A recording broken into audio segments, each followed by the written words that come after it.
Hello, everyone, and welcome to the Captain Swan podcast. This is Michelle, to the end of the world time on Tumblr, and these are the people with me today. Hi, I'm Daniela, the Queen Swan 20 on Tumblr. And yes, pancakes are hot in Storybrooke these days. Hi, I'm Lisa, and I'm you brought me home. Bye. You finished? I thought Lisa was still talking. Yeah. Okay. Hi, this is Mai, and I'm Allison Swan, and I'm having a eternal battle with a little minion thing. Hi, I'm Ro, and I am Chinny Chingston Handshot Reader First. Okay, so I know. Okay, so this is episode 106. I realized I didn't say that earlier. The episode was called "When Bluebirds Fly." Great job, Michelle. Seriously. Hey, I'm just saying this whole week, because I didn't even put the sign up post up until like 2 days after the episode aired. Let's be real. We've all been thinking about one thing all week. But before we talk about that, because I'm sure we want to discuss and gush. Yes, pancakes. Pancakes! Woo! How do you see those people? Pancakes with interruption by snow. Okay, we will talk about that. But let's do the other stuff did happen in this episode, believe it or not. Does anybody remember any of the other stuff? To review the episode. Zelina, blah blah blah. Nobody really cares. Actually, people really do care. There's some violent Zelina people who really do care. Roll. Hello. Okay, so let's talk about Zelina. And we've got one question about her from Anonymous. That moment where Zelina did something that Regina should have done a long time ago. But first of all, let's talk about how these villains always go to Zelina for help because she's impulsive and a hothead. And all they got to do is like antagonize her, and she's immediately like, I'm going to kill you. And how this time it backfired on her. Well, to be fair, like they do the same to Regina, and she does the same thing. This is true. That Selena actually cleans up her messes. This is very, very true. So yeah, I mean the flashback didn't really make any sense. Like in some ways, you have to stop saying that things are gonna make sense. Just go with the flow. Things are not gonna make sense ever. In some ways, like 3 seasons ago. You know, in some ways, it almost makes her look worse because she opened the portal to go back to Oz. She obviously went back there long enough to grab the heart, knowing that this poor guy is stuck there. Well, I think a lot of people are headcanoning that Dorothy saved him. Yeah, and I think she already has the heart. Like she brought I don't think Selena would have kept that thing in Oz.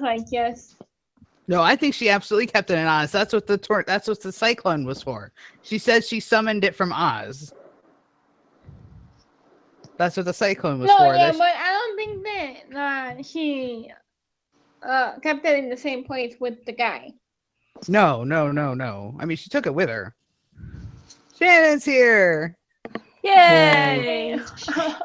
Yeah, but if I'm supposed to feel some sort of sense of sympathy for her back in Oz after what she did to this poor guy, and then she's crying over her plate about eating by herself. She didn't do anything to him. She didn't save him. She left him there pretty much to die. I mean, and then she's crying over her plate and into her food about nobody will eat with me. Everybody hates me, bitch. I have no sympathy for you whatsoever. You did this shit to yourself. Straight up. Well, yes, but if you have sympathy for a character, you should have sympathy for Selena.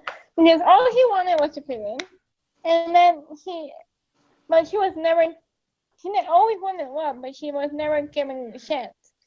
And yes, she screwed up, but seriously, every other character has other. The Tin Man was literally offering. Yeah, but the Tin Man was literally offering to be her friend. Oh yeah, but in that she threw him moment, under the bus. Selena was already very, very dark. She threw him under the bus to get revenge on someone who doesn't even know she exists at that point. Yeah, but okay, Killian threw Belle under the bus to get revenge. Remember? Yes, this is true. Like, you do a lot of stupid shit for revenge. But see, that's the thing though. When they showed that flashback for Killian and Belle, we were still getting to know Killian and trying to figure out what his deal was. At this point with Selena, we know what her deal is and we don't care. It's like the 18 millionth Evil Queen episode where she's trying to kill Snow White. At this point, no. I don't think it's the same because it gave us another look at Selena and something else that happened, and kind of connected a few dots. I will say this: it did give us a little greater look into the depth of psychology in her mind and like what her mindset is and what her real issue is with why she has all this jealousy towards all these people, because they never really placed that before. Now, you kind of see that she automatically assumes that if you don't want to be her friend, or if you're not automatically her friend, then that means that you're rejecting her. But that's because she's always been rejected. She was rejected by her mother. She was demonized by her adoptive father. I believe that her adoptive mother loved her, but obviously died when Zelena was quite young, so she grew up mostly with the abusive father. And she just wanted someone to love, and she's never been taught that even if you don't get along with someone, that doesn't mean that you're a bad person. The man didn't just abuse her, he demonized her just for having magic, and it made her think that she was inherently a bad person. So she was always upset when she saw everyone else get all this happiness, and she always felt like she didn't just feel like no one wanted her, she felt like she deserved to have it. But that's the thing though, it's that we've seen repeatedly the other witches in Oz, the Tin Man. I mean, it's not like there haven't been people who've tried to reach out to her and show and teach her this stuff. She just rejects them when they get in the way of what she thinks will make her happy, which is the exact same thing her sister does. Yeah, so at least Selena owns up to it and fixes her mistakes. Like, the thing Selena did, Regina will never, ever do. She just doesn't understand how to... The moment she opened up to Regina rejected her 1,000 times over. Like, she claimed, oh yes, I want a sister, but then she blamed her for everything. Like, literally, she threw her against the wall and then blamed her. Oh yeah, the Mills sisters' relationship is fucked up. I'm not saying that it's not fucked up and that they're not really mirror images of each other. I just don't care. Like, they haven't been able to make me care about that relationship in the 3 years since Lena has turned up on this show. That's all I'm saying. Although I do appreciate the fact that Zelena is, cared enough about her daughter to give her to a competent person to look after while she tried to take on the Black Fairy by herself. Yeah. And Girlfriend's got some serious balls to take on the Black Fairy by herself. So I think that Zelena's biggest problem is she's lacking that coping skill. I guess you could call it sharing the care. Like when Dorothy first showed up, she had no problem with her at first, and then when the witches befriended her, she automatically, her mind just went, oh, they hate me now, and they love her. But that wasn't true. But she doesn't have that coping skill to understand that just because they're befriending someone doesn't mean that they automatically hate you.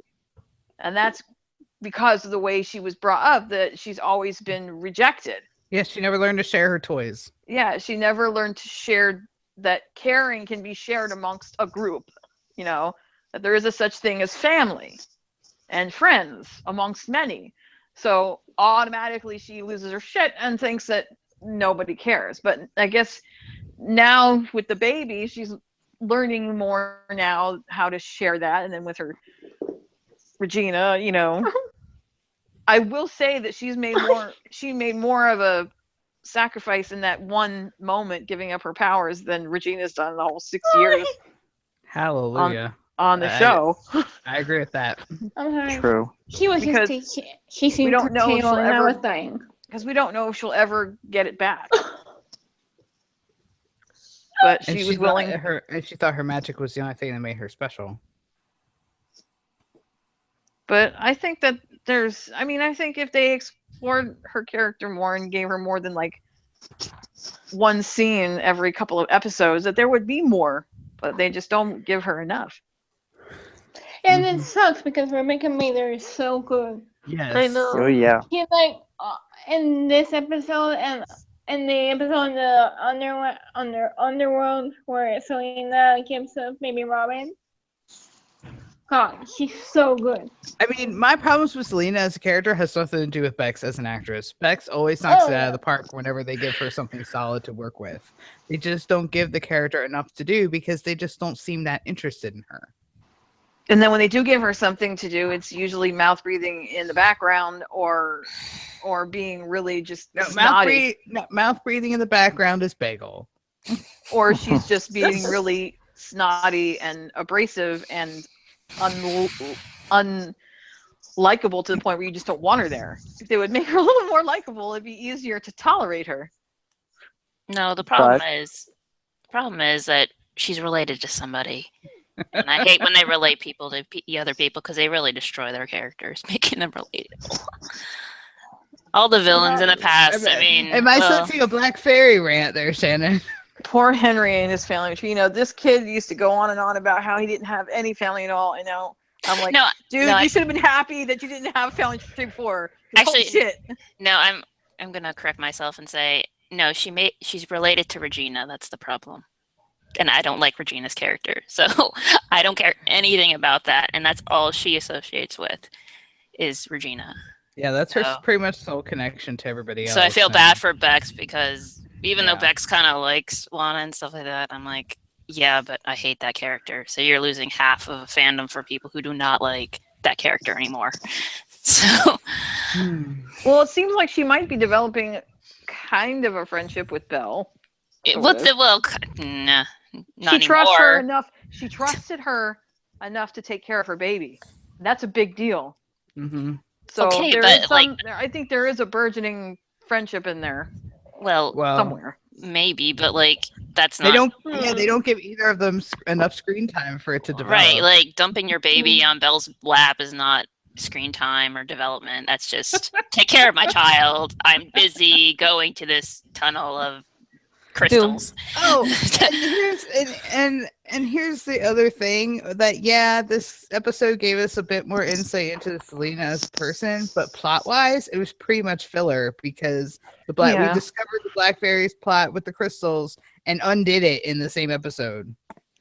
And it ended with the Black Fairy being all dramatic, saying, "The Black Fairy can't wake up. She knows my darkest secret." And we're like, and Gideon's like, "What's that?" She's like, "Why I gave up my son? You can't ever know." Boo-hoo. This sounds God. This sounds like the Black Fairy and the Blue Fairy is pretty much almost like the opposite relationship to Regina and Snow. Like, you told my secret, and now it's the opposite, where you know my secret. Okay. Does everybody remember back in season 1 when we all started to think the Blue Fairy was shady because she dumped on Dreamy and Nova? What if she dumped on Dreamy and Nova because of the Black Fairy and the whole getting pregnant? The fairies just can't have relationships, can't get pregnant. So the Black Fairy has to give up her kid, turn evil, and that's why Blue is all like sketchy about fairies. I guess we'll figure it out in tomorrow's episode. Also, I'm pretty sure he was in love with Tiger Lily. I'm sorry. Well, I totally think so too. But I think also Blue Fairy is the problem is with her is she's not getting any, and that's why she's jealous on all these other relationships. She doesn't have a ship. She Literally, probably has a vibrating fairy dust thing to get herself off. That's the only way What? she's gender happy. I- Because she I'm- doesn't have a man or a woman or anything in her life. Operation Get the Shannon. Blue Fairy laid. Both fairies You know, get laid. I know we don't know Oh my anything God. about the Black I'm Fairy's dying. past yet, and we won't know until tomorrow. I love But Miss Shannon in this podcast. and I She's know the that best. the promo was short and it didn't give us much, but what it did Be give right us was actually really insightful. The scene where she's looks like she has just given birth and she's holding the baby. It's really kind of insightful, and it tells me that it's very possible, like what you were saying about Blue, that she may not have wanted to give him up. She But might have been the- forced to. But here's the secondary problem: is that they're still expecting me to believe that Jamie Murray would get it on with the dude who played Malcolm. Oh, do With you know the- he's actually in that episode, though? He's in it? He's in tomorrow's episode. Did Oh, you not read motherfucker! the guest list? It says Malcolm in it. No. Oh, Again, Jesus. though, this is a character development issue. We do not know the type of person that he was before all this happened. I'm not talking about personality. I'm talking about levels of hotness here. He is not Hey. that. What Okay, is- no. I'm talking person's straight tra- up physical Hey. attraction here. But that's But why what she's probably one- getting it on with Lily. Hey, Really, 'cause one she's like, this person's guy- trash is another person's treasure. Okay. I mean, if that's what floats her boat and gets her An overgrown man. Okay, no, child. ew. shingles up, okay. But it makes Oh shit, we lost Shannon again. If that's what floats her boat and gets her all tingly, then that's her. Gross. Ew. Okay, I now always we're officially thought- grossed out. For always thought- for all we know, he could have been a very different person when they were a couple. He could have been like the most romantic guy. And maybe she really did love Shannon him, was and saying- then when she gave birth to the baby and disappeared ostensibly because of Blue, maybe his heart was broken and he turned into a dick. I mean, it's possible. Hmm. It's entirely Bro. possible. Bro, you were saying.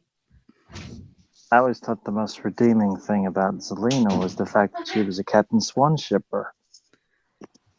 Very true. Mm. Okay, I'm back. What were we talking about? I don't know. The Black Fairy and Malcolm. Shannon got dumped Oh. like 3 times. What? Okay. We'll talk about that soon enough.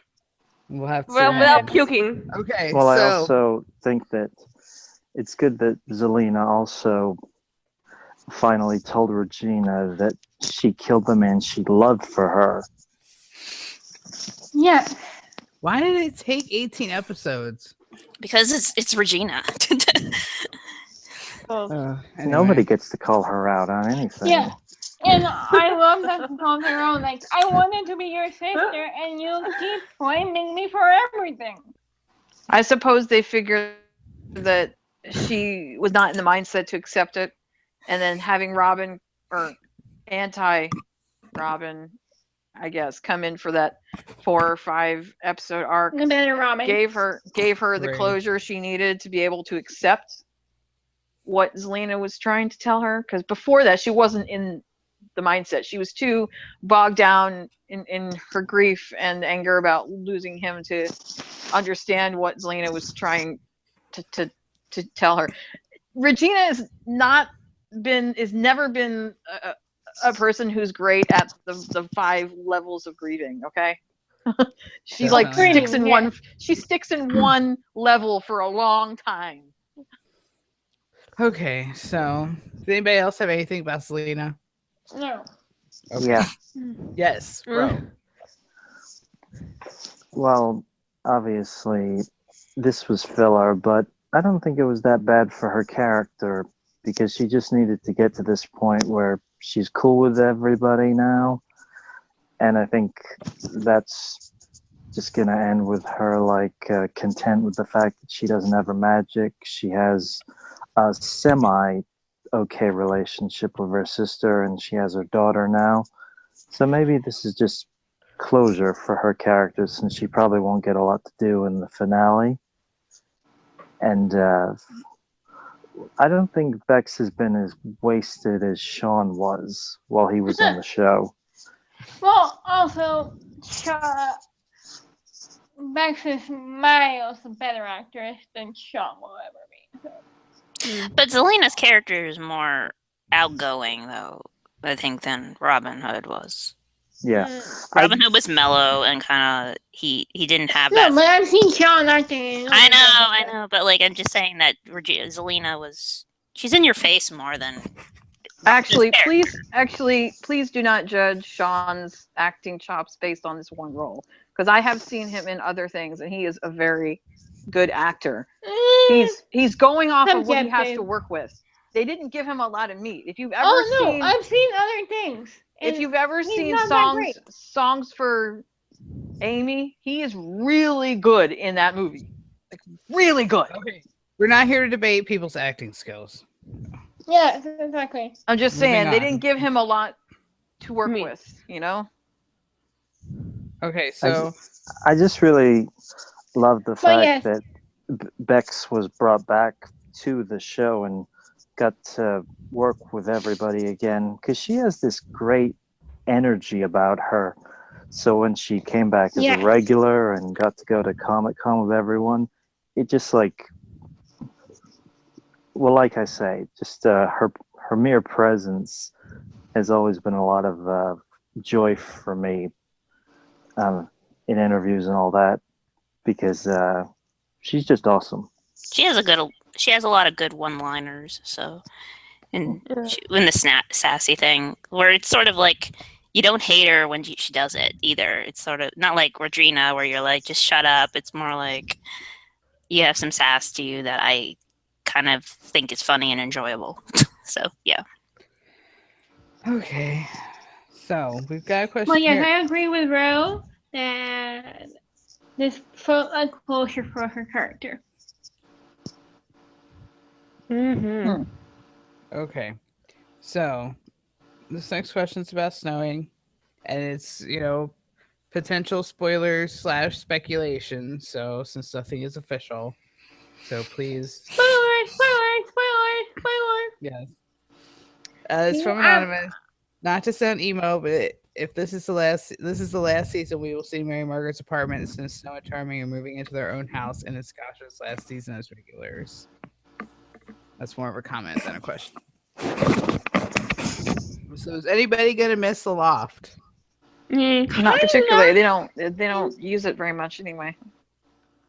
They use it more often than the Captain Swan house. I mean, I liked what it represented. So, a little yes. It's a nice. I like the setup of the loft, and it's very homey and stuff like that. But I think for Mary Margaret and for David and for the baby, it's too small for them now. So I think they need to move, and that's what they're going to probably be doing based off of spoilers. So yes, if they want to continue to have more kids too, so yeah. For those of you who may not be up on spoilers and are still inexplicably around, there's shots of Josh and Ginny and a baby out by a farmhouse. So it seems like their happily ever after is moving into their own house, getting out of the loft, and getting a dog. Probably, or she. It's a farmhouse. Happily ever after is raising their family and having a nice, quiet, normal life, which is what Ginny really always wanted. Just a nice, quiet, normal life. So I will say there are some aspects of the loft that I will miss, because there's a lot of very important things that happened there. Like obviously Killian proposed to her there the right way. There's it's the first place Emma felt like home. The first time that Charming punched Killian in the face was in that loft. There was a lot of very tacos. Yeah, a lot of very nostalgic things that first date important to us. Yeah, Yeah, but the thing is, I agree with what Shannon was saying. The way that loft is set up, ain't no doors. Like the bathroom is literally the only room that has a door. And So- baby Neil is sleeping in the same bedroom as them. They don't have there's no doors. Emma was sleeping upstairs. It was pretty much one big open room. It's a studio apartment, so Exactly. Where think did Elsa sleep? was that Where did Elsa sleep? there was two beds up there. Probably the couch or something. Presumably. There's two beds up there, or the couch, or they can magic up another bed. But who says that they're giving up that apartment? That could be their second home apartment. Because literally, there's no people that are moving into the town either. So it's like, it's just going to be empty apartment. Well, and there's and depending on A, if the show comes back, and B, what happens with the new characters, maybe they're gonna have the new characters move into Snow and Charming's place. I don't think the fans will like that, but maybe. Or maybe Henry will move in there once he graduates. Yeah, because we know he's like 20 years old. Yeah, if that guy is grown up Henry, it would make sense that he would want to live in a studio apartment. That would be perfect for him. So it might not be the last time we see it. Who the hell knows? Okay, and this question is about a little piece of news that came out a couple days ago about this episode idea they had that would fill everybody in on Mulan and Maleficent and shit. And will it Anna? The vignette, yeah. Yes. So this is the question about the vignette. Let me read the question first. Can someone explain to me why Adam and Eddie think we care about Lily and Maleficent's story, or just giving secondary characters focus at all? Because not giving the main screen time is what gives the show low ratings, because no one gives a fuck about secondary characters. Okay, I disagree with that. Because a lot of people give a shit about Mulan, including me. I disagree with them. Think that. Well, Nana. Hello. I disagree with the comment that they think that Adam and Eddie care. It just proves that they don't care.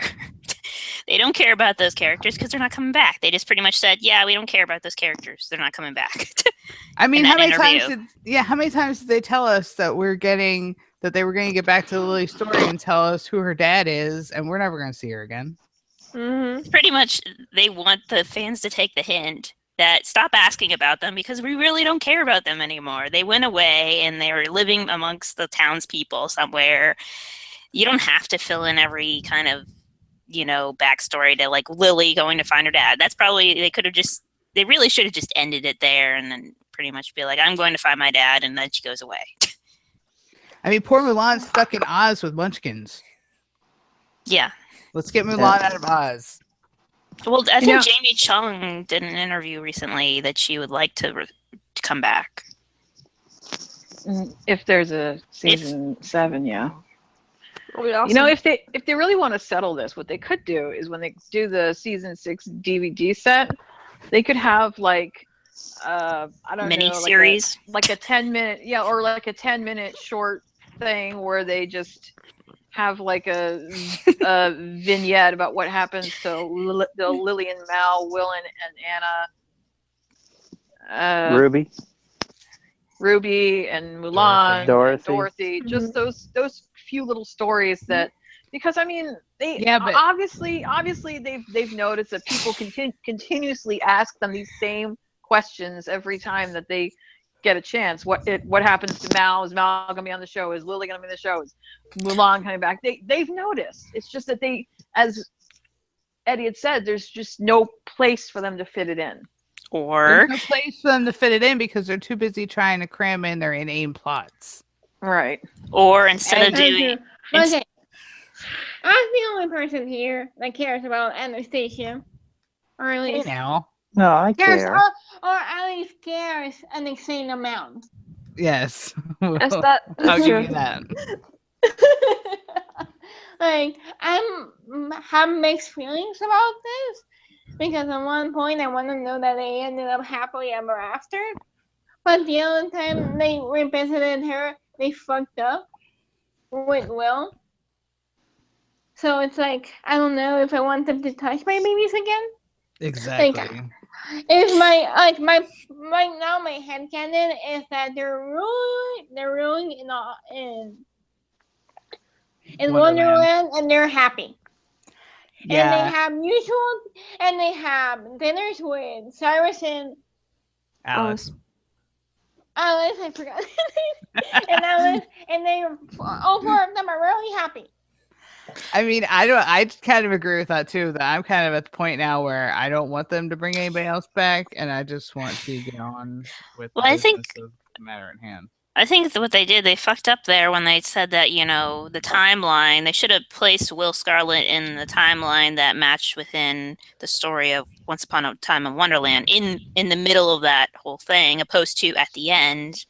Then people will be like, oh, he goes back eventually or something. Because I think they were really counting on trying to get Anastasia back, it seems like. But she didn't want to come, probably. The actress didn't want to come. Well, after what happened with Michael Soka, I really don't blame her. Well, Yeah, I think they were counting, but I think it was not because of that. I think that I think they were counting on her bringing her involved, but they couldn't get her because of she didn't want to come back or she had something else to do. No, also, remember that Frozen happened around the same time, so they forgot about him and his plotline. So I would not be surprised No. if Michael was like, Emma, dude, don't do it. Mm-hmm.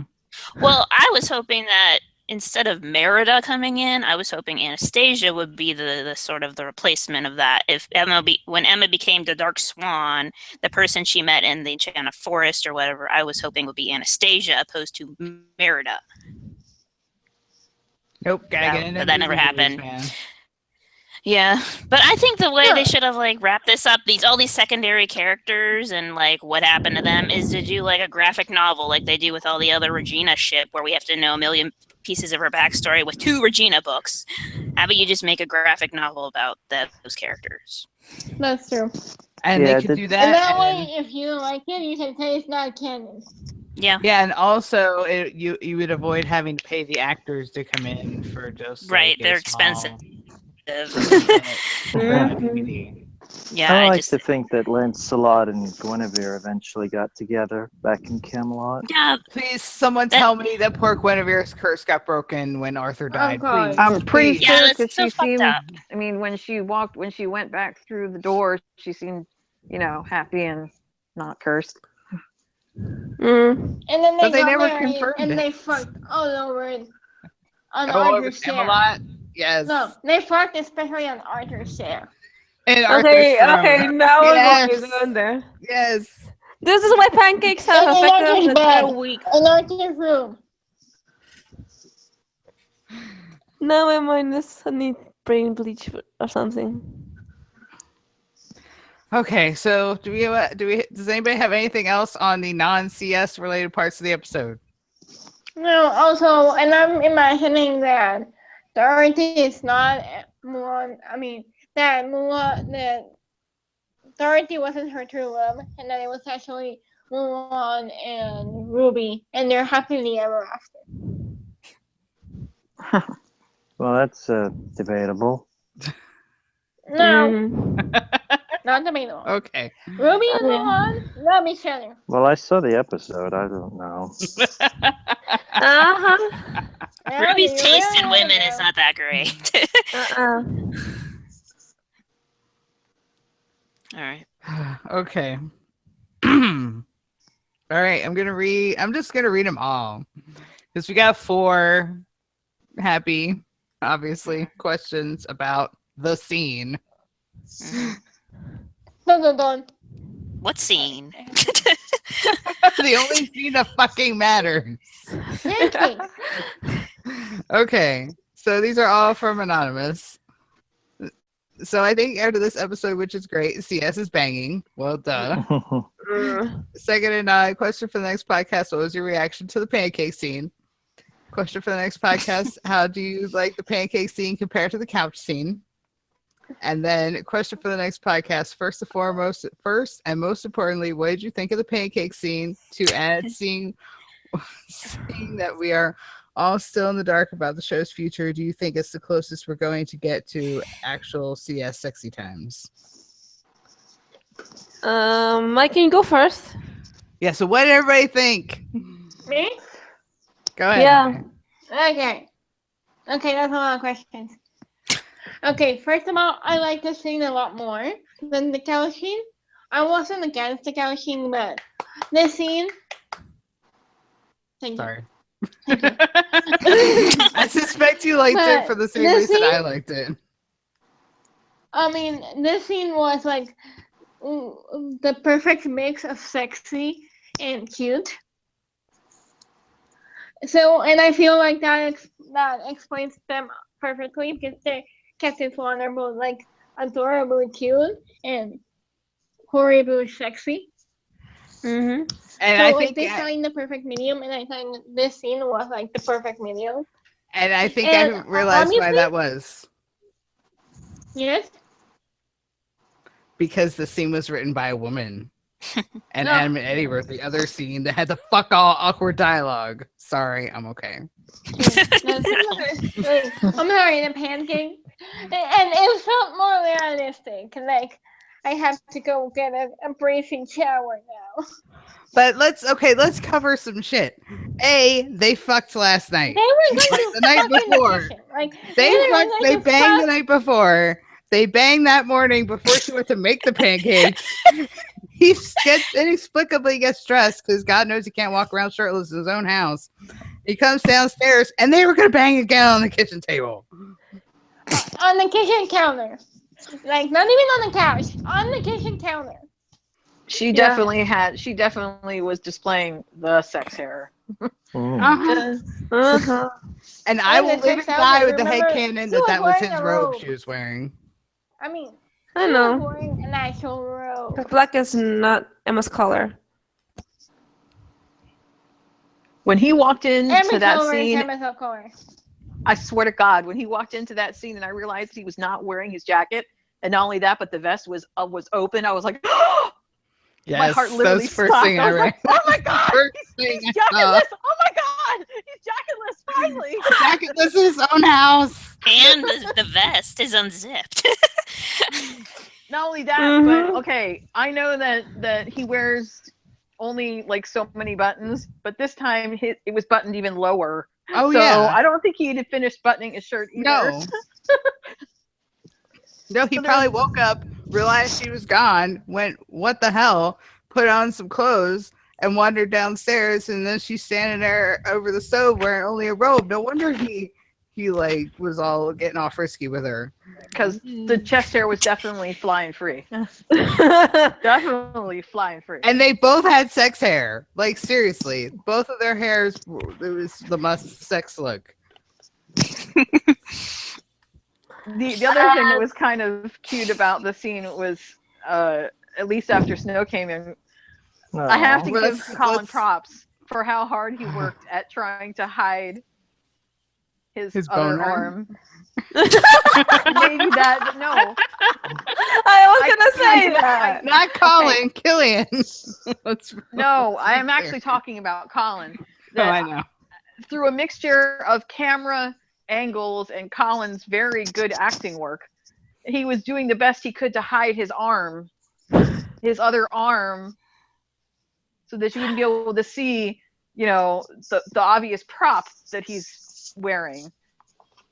You did see it when his arm was around her body. It was covered by a very long, very big sleeve. Mm-hmm.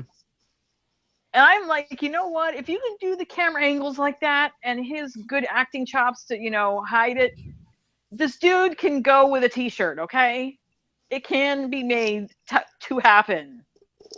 Please. Leave him free of the layers for once. I'd settle for not the vest, just the shirt. Yeah, I mean something. The shirt can be open. He doesn't even have to have it tucked in and open. Just let me see the chest hair. That's all I want. And props for when he was walking away past Snow that he added the whole he gave no fucks. Like that cowboy gait, which made it obvious that he was, not Sporting a comfortable. boner. Exactly. I mean, Oh dear. he gave no fucks. Like Snow walks in and she's like, "Am I interrupting?" No. Yes. No. Oh, yes. He's like, Yes, "Yes. interrupting. You are interrupting sexy times in my own damn house, woman." Why does Emma? I think my favorite line in that was, "Your mother has a key." Good to know. And What the hell, Snow? The door's locked for a reason. The key is for emergencies. There's no one knock in this town. No. Like, for serious, that was my very first thing. I was slide blocking. I was like, there's no, because I was like breathless the whole time up until then. And I'm like, there's no one fucking knock in this town. Well, ring a doorbell or something. Jesus. Seriously. Less interruptus, more coitus. Amen, brother. Okay. You know that my mind has went to the gutter the entire season. Twitter, everybody's doing an entire meme about that scene. And everybody's madness in the gutter that I was blushing and laughing. I couldn't even look at pancakes in a picture. Okay, so here's my other question. What is with this show and equating sex with food? I think that's a knows? Jane thing. But at Jane least we likes have Appetite. At least we have a better word to use than coffee, okay? Because coffee was destroyed. And tacos belongs to Snow. So I like how in the pancakes works. I like how in the interview that the wedding interview they're like they need a waffle maker apparently. It's like okay, yeah they do because they're just They too burn the waffles while they're having sex on the table. because they need something quicker. Yeah. And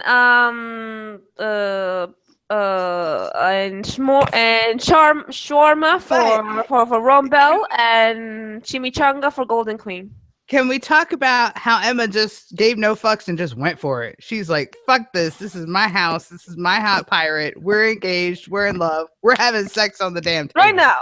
She is happy, and it's great to see her happy. She deserves it. She deserves to be.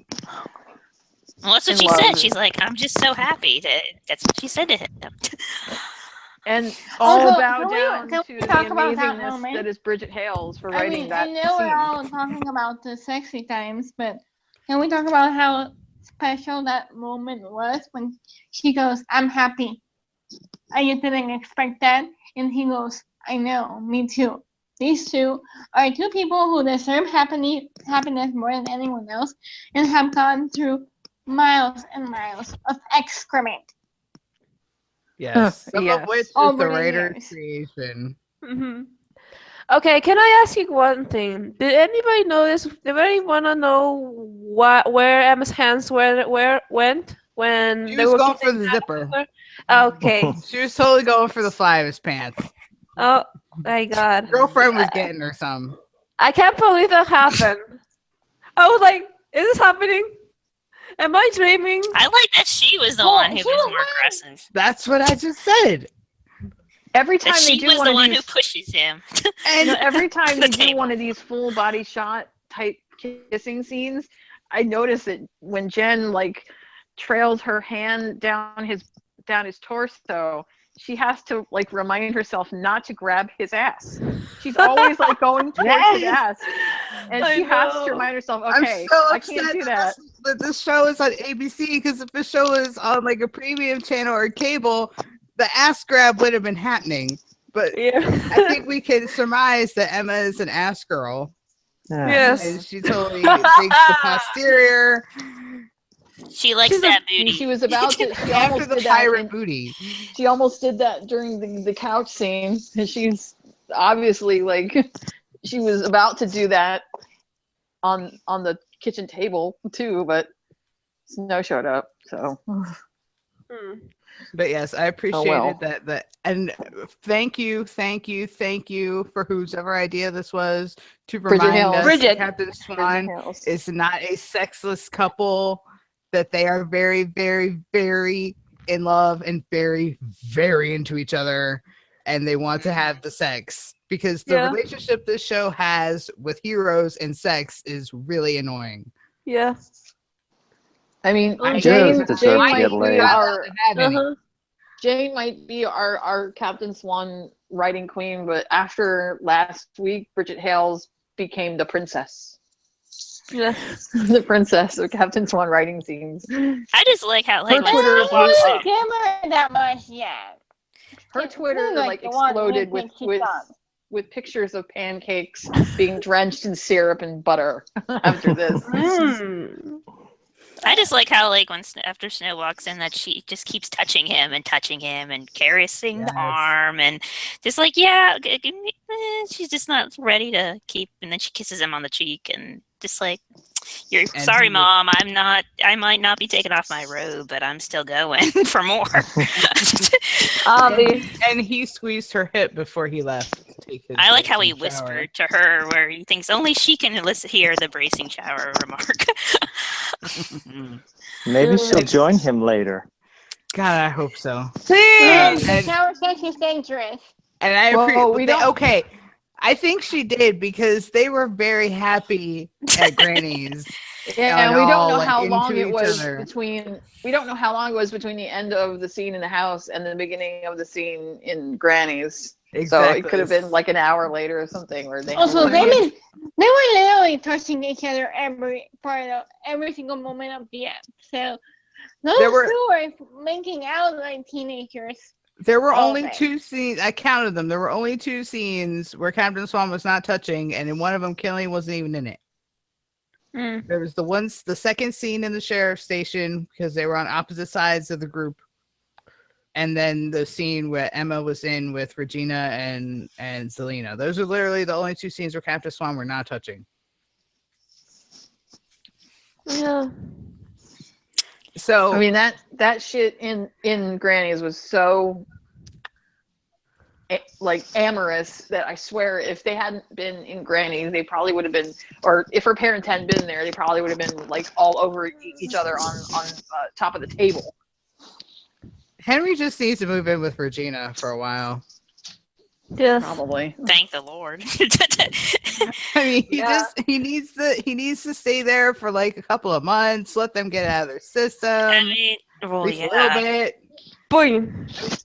I mean, they'll probably be all over each other for a long time. Well, because Henry probably walked in on one of the times when they were doing it on the couch or on the table or somewhere, and she was like, you know what? I'm gonna be staying with my other mom. Or he could hear them at nighttime through the bedroom. Ew, that was traumatizing. And he's probably the next morning, like, packing his bags and being like, yeah, I'm going on a canoeing trip. He's going on another canoeing trip. I bet if that happened, he would go into Archie, say, I need therapy because I'm hearing my mom and her boyfriend having sex all the night because we live in the same fucking house. So bless Charming for putting the kibosh on the wedding happening at Granny's because that was the dumbest idea ever. I don't understand. Like, that's the cheapest freaking thing yet. Like, but you didn't even hire a band. You wanted jukebox music, really? But thank you, writers, for not only making her parents super supportive, but also giving us the best anti-hater meme ever. Via Snow. Snow. Ever. The ship has sailed, and it has a pirate on it. Deal with it. Deal with it. That ship has sailed into the sunset. The ship has a pirate on it, and it has sailed. Deal with it. And I literally has a pirate on it who's banging her last night. And I love that bit earlier, a couple minutes before that scene where after Charming and Snow leave, where Emma's like, elope. He's like, I'll bring the room. Yep, go to Vegas. I'm like, could you all just like have a quiet private ceremony amongst yourselves on the Jolly Roger and then let Snow do whatever the fuck she wants? I mean, I sympathize with what David's trying to say, that he doesn't want her wedding to be interrupted the way that Snow's was. He wants her to have the best day that she could possibly have. I get it. But he also has to be realistic. This is Storybrooke. When have they ever had a quiet day? Like, ever? Nope. They have to live their lives expecting this shit is gonna happen. Yeah, but that's shitty. Mm-hmm. I know, it sucks. But when you live the lives that they lead and deal with the people that they deal with. Yeah, but remember, this is Charming.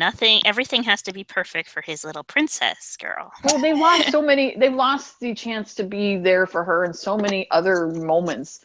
This is maybe one of the most important moments that they could possibly get. And they just want it all to be perfect. He doesn't want it destroyed by her dying and Black Fairy and blah, blah, blah. And I get where David's coming from. But I totally get where David's coming from, too. But now that conversation that they had is going to make 620 look even weirder because they literally just decided at the end of of this episode that they're going to wait, and then something clearly happens either in this episode or the beginning of episode 20 to suddenly make the wedding happen. I really think next episode they think they defeated her. That's what I said. Because it's called the Black Fairy. It's focused all on the Black Fairy. And remember in season 3, they're like, we defeated Zelina. Let's go celebrate at Granny's. Oh, there's a portal. Shit. Oh, no. It's pretty much one of those where they're like, everything is perfect. Let's get married. And then they just realize, oh, no, that she's, lurking in the shadows of wherever she is. It's going to be one of those things. I don't think it's because they said, oh, let's throw out what we just said in the previous episode. I think they really do think they defeated her or trapped her or did something to her. But okay, that's fine. But now you run into the issue of we've established that these episodes are like one day, so you're having a wedding planned in literally 24 hours. Well, we don't know if it's 24 hours. It might not be. Which seems weird. But what was I going to say? Oh, you do realize that in every single season finale since the Captain Swan movie, Emma and Killian have been separated? Well, yes. Not the whole finale. A separation has occurred. 3 that way. times. Oh, God. I think this one will be a little bit better than all the other separations, though. If you can put it into that sense, where it doesn't make any sense at all that I just said that, but it's not focused on. It won't be focused on all Regina. I don't think. Well, no, but if the speculation that is going around right now is true, I might hate it even more than anything that has to do with Regina. Because. Oh, have you not heard about the mental hospital speculation? What's wrong with that one? They swore up and down that they would not be doing mental hospital shit. And they're doing. Why on earth do they think this is a good idea for a final battle? No, I don't think the whole entire premises of the show is not on a mental hospital, though. No, I know that. But they're using their season and what could possibly be series finale. It's not to once more test Emma's faith in fairy tales and shit. And I'm like, after everything this woman has been through, are we sure it's testing her and not everyone else? I don't think they said Henry has to convince her all over again. Are you That's fucking what Eddie kidding said. me? When did he say that? He said, I saw I forget which interview it was, but I know I read that. All right, well, whatever. And they did say they were going back to their season 1 roots, which makes me nervous because it took them 20, and not just 22 episodes, but to the last 10 minutes of the 22nd episode to get her to believe. It took a long fucking time. Well, I don't think it takes that long. And you're gonna have to cram it into 2 hours. If they're bringing her back to the Emma the closed off, guarded, walls up, completely Emma she used to be. Oh God. Well, if she doesn't believe, then why is she in a mental institution? There's one of two ways that. Wait. Two ways that this could be. Either one, she has her memories, but she's been made to think that she's crazy. That's what I thought. Which is what happened on Buffy. Or two, she doesn't remember, and the Black Fairy just threw her in there as part of the curse to get rid of her. Now, here's the thing. The Black Fairy is suddenly all about getting her family back together, so clearly she wants to turn Storybrooke into the Rumpelstiltskin family town. Oh, dear. Which is why she needs to get rid of the Charmings and probably Regina and Hook and stuff. Well, yeah, I mean, but here's the thing. Henry is Rumpel's grandson, so Henry gets to stay. Yeah, but they're not. And Emma's the savior, so she gets to stay too, but you can't have the savior just running around trying to undo her shit. So I know. She thinks she's crazy. Oh, she's pretty much Belle from season 1 who's locked up in an institute. Oh, dear. So what, they're going to turn Belle into the compliant wife and Gideon into the loving son. Well, it says golden sons, whatever. Henry into the loving grandson. But I think what happens is Henry gets that book, whatever, And then that's why he gets hurt, because the Black Fairy's like, shit, now he has the book, now he remembers, and then he's now convincing Emma, blah, blah, blah. She probably, who knows? And then she does get her memories back. So I don't know why she's fighting Gideon again. Or maybe Gideon's like, you're maybe she's just a crazy woman, whatever, but like. No, because that's because everybody's back at that point. Like, they show up and in front of Granny's by the time that fight's taking place. Well, Rumpel's trying to get him his heart back, so I don't know, maybe. I mean, it's possible that, but here's the weird part. I mean, this is what I don't understand with this whole Gideon nonsense. It's the fact that we have that they set up the Black Fairy to be like the supposed big bad with Gideon as her minion, but yet you feel the need to revisit the sword fight again.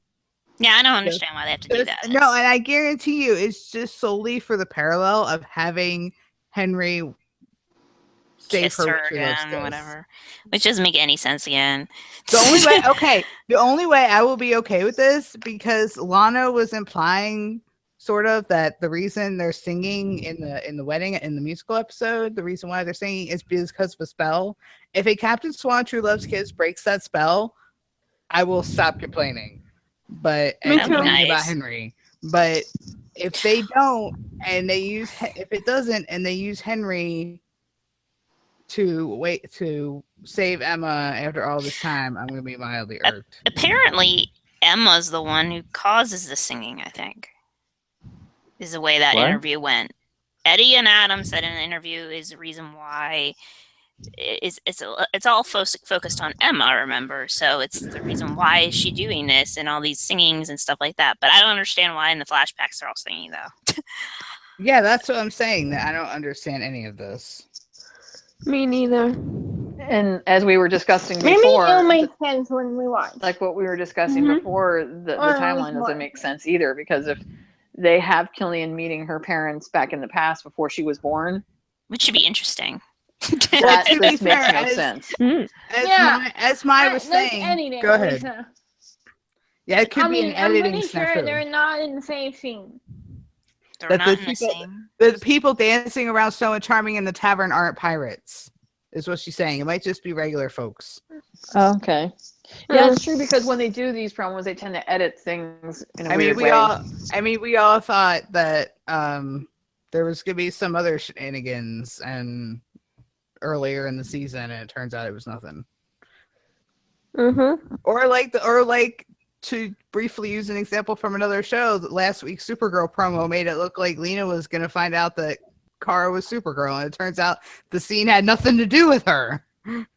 So promo monkeys are sneaky. Very true. Sneaky. Hopefully we get a new promo tomorrow. I don't want the same one. It can't be exactly the same one. It was half Black Fairy, half musical. Okay, guys. For those of you who don't know, they are screening the episode on Tuesday. Oh boy. They're screening the yes, they are. Tuesday to public peoples. If it was critics, I would not be upset about this. Me too. It's public peoples, and I guarantee you there's going to be some douchebag who spoils the whole thing. So please, if you do not want to be spoiled, please either get off Tumblr or blacklist the shit out of everything you can think of. Take steps. If you're like me and need to be prepared for the fuckery, and you want to, but you still want to do blog stuff, please tag it for other people. Yes, and just a heads up to all our fans who are listening in. Storybrooke Muir, who is the main Tumblr-based once upon a time, like Tumblr-based, is going to be viewing this, or is going to be blogging spoilers, anything that people post on it. There will be 2 specific tags for this. One is hashtag once OUAT spoilers, and the other one is hashtag OUAT musical spoilers. If you do not want to be spoiled on the musical, and quite frankly, as much as I love spoilers, I really don't, because this is a massively important episode, please put those tags wherever you need to put them so that you won't get spoiled by it. Or like she said, just log off and don't even look. Blacklist way more than Well, blacklist any version of that okay. you can Well, think the of. whole X logo is kind of ridiculous because you cannot log off to Tumblr and Twitter for 5 days. No. Well, unless you have the willpower. I mean, you gotta have some serious willpower, but I don't. So, and I gotta Like, prepare my soul. Here, I I was saying that just that nobody should reblog, by the way, but If I try anything, to put it okay, try to put it under the cut, pretty yes. much. Put Don't spoilers be under the like, cut. Don't put it in ask. Put it in yeah, cut, don't, people. yeah, Right. don't Put just it try in to to. read more or something, or I mean, I don't mind spoilers in the sense of like broader sense, like, oh, these two people sing or blah blah blah. Just don't be like this line Killian said, da da da, and then Emmon said blah blah blah. I don't like those types of That's see, spoilers. gonna I don't happen. want to get spoiled for I know it's gonna anything of happen. this episode. Like, I don't know, and I will be I mean, I Like, freaking changed somebody- my work schedule because of this episode. because That's what I mean. Here's the thing. Here's the funny. thing. I understand wanting to promote this episode. I mean, like promote the shit out of it. But there's a line between promoting the episode and outright ruining it for people. I mean, if they were just Yeah. if they were screening I- like just I think you know, I if think they if you want to reblog, go to Tumblr. Like, don't post spoilers on Twitter because on Twitter there's no blacklist. Yes, you might have to stay off people Twitter. over. if they were Oh my if god. they were screening like what they normally do, how they screen the premieres, I wouldn't be as concerned because it's not that big of a deal. But If this this is was 6 years in the making. Okay, And that's the probably thing. possibly the most important episode of the entire series. if they were screening it for critics who know what to tease and what not to tease and all that kind of stuff, I would not be upset about this. But the fact that they're screening it for the public, for people just Joe Schmo off the street to pay their money and get into this very limited screening, you know somebody is going to be a dick and just spoil the entire thing. Yeah, because Yes. that's what they tend to do. I mean, we've seen it happen at other conventions. We've seen it happen at Comic-Con. They literally blog it line by line.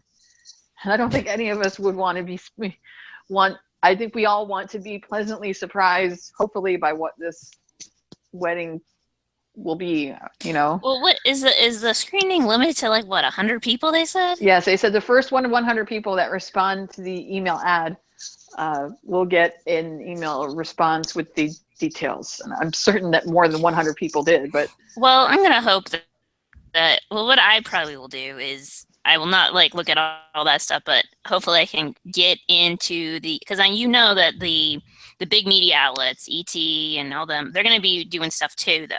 So they might not be a dick about it. They might be like doing what they usually do during premieres. So try to like filter out the stupid idiots that are the public, but try to actually maybe you can still get some like information that will make you excited without giving it all away by, you know, the things that we usually get, like promo, like sneak peeks or whatever, but also they're going to do maybe interviews or they're going to do like, you know. I'm sticking to the low expectations train. I bet you anything that those social media people are going to watch it. Yeah. Filmed and it's going to be screened in Los Angeles. LA. Yeah, so where do you think everybody is based out of? That's true. If it's only just- 100 people, and they have a panel after it too. Oh. So I'm curious who goes to that, though. Probably. Probably hardly anyone Don't really wanna. because everybody's busy. Well, but I'm curious to see if they're gonna announce season 7 or not. No, they're Too. waiting. They're gonna wait till after the finale. Yep. Mm. Yes. They don't want to spoil the I can- finale. I can almost guarantee that after the finale airs that night or the next morning, we'll get the news. Yeah, I guarantee it. Yeah, which is kind of like, I 'Cause think they're gonna have it. I think they're gonna get season 7. It's just I'm nervous on who's there. Me too. I just. think Lana's there, but Okay. I really think the show's moving out of Canada. I think they're moving back to LA. Some people think they're not, but if they are, then fine with me. I don't care. As long as Jen is there and Colin is there, I'll watch it. If they're not there, even if one is there, I won't watch it. It's not appealing to me. If you want to have them as recurring guest stars, but as long as they're together, I don't care. So I don't need any of this bullshit. Well, it would be counterproductive to go through all of this, to go through this massive storyline to play up the musical episode this big, to then turn around and have a season where oops, they're not together anymore. Like, that would be stupid. Yeah, very stupid. That would be a massive betrayal of their audience. So either Jen and Colin are there together as a couple with Captain Swan as a couple, or they're not there, even if, God forbid, one of them is only there like part-time. I would hope that they would move production down to LA, just because I don't think they would get a full season anyway. I think they would get like a 15 episode season. I don't think this is what I was saying. We could have 7 short season. But here's the thing. Here's what I've been saying. And the media keeps calling season 7 a reboot, and I think that's a misnomer. I don't think it's a reboot. Em and Eddie do what they do. I think they're just going to accommodate what they do around who comes back and who doesn't come back. Yep. That the flashbacks that the flashbacks where that the flashbacks, with snowing and Regina and Rumple leading up to the curse and whatever, all that storyline, that primary storyline, that's gonna be over. And they're gonna move on to other stuff. But they're still gonna do what they do. Well, just maybe not with snowing all the time. You know what I mean? Yeah, but I still don't understand. The only way I could see this being successful if they fast forward to the future. It makes more sense to do that, because some people can leave and then you're like, well, they're off doing blah, blah, blah. Or, it's just easier that way. You can account for people changing their physical appearance. You could count for people changing, like doing other things. It's just... And also, it enables them to flash back to that time that we missed. So the flashback aspect wouldn't go away. If they fast forward, like, say, 10 years, then they'd be like, okay, this point in Storybrooke 2 years ago or 3 years ago. I'd rather have those scenes where you can... Right. And I don't understand why they are not... If they're smart about it, they would do that. Because they're not smart usually. I don't think they will do that. I don't understand why not, though. Well, and not only that, but they spent this entire series establishing Storybrooke as Emma's home. That if Emma's on the show, Storybrooke has to be in the show somehow. Yeah. Right. And especially if you're going to have any of the other characters, you assume that you would have, where's Emma? Where's these people? They live in the same town, blah, blah, blah. Unless one character or two characters, like, goes off into another realm. I'd rather them be in modern day, actually, and I'd rather them be in the future. Those are my two hopeful things. But do I get what I want? No, I'd never get what I want. So we missed out on CS being married for 10 years? No, you can flash back to time periods where you see them being married. I'd rather see them actually 10 years in the future where they're so married that they just complete each other's sentences, or they have kids, or they're, at PTA meetings, or they're being sheriffs together. I'd rather, you can age them and be like, honey, you're celebrating their 10-year anniversary. They don't have to age them. You don't have to age them. But 10 years. You don't have to age them. But, these people that are on Tumblr who are freaking out, oh my God, Jen cut her hair. I'm like, well, this is a show that did wigs for like 5 different characters. They could either throw a wig on her, or they can just establish that she cut her hair. Extensions. Or extension her. But they could really throw a wig on her if Jen doesn't want to do extensions again. Seriously. But it just makes more sense, because say Henry, they want to have Henry and like he's now in college, or he's married to Violet, or blah, blah, blah. You can actually keep Jared Gilmore in flashbacks because he would be still that age, or he could be 17 and driving a car. Finally. I don't get what the fuck is wrong with Adam and Eddie that they don't want to do that. Right. Let's wrap it up because we're sounding all robotic, and I'm pretty sure our listeners can't even understand what we're saying. I guess go pause to being a mess. I just gotta say, So let's wrap it up. how lucky are we to have someone like Leanne having our back with everything she does in regards to promoting CS. Yes. Amen. Hallelujah, Leanne. Well, when you consider how poorly ABC promotes its own cash cow, you know, the fact that we get at least that much from her is a great thing, because if we didn't have her, we wouldn't have very much of anything. No, but actually, I have to say, like, we're out of Thank God It's Thursday. Because have you seen the other show's promotion? They don't get any. Agents of S.H.I.E.L.D. has not gotten promotion in like a week. Or 2. Or 3. They do not get promos. Except the promo after the season, after the episode. But that's what I'm saying. If they leave the show, no one's going to care to promote this show anymore. Look how much attention it's getting with the wedding, and they're getting, you know, all the media has been like focused for this whole entire season on this couple and these two characters.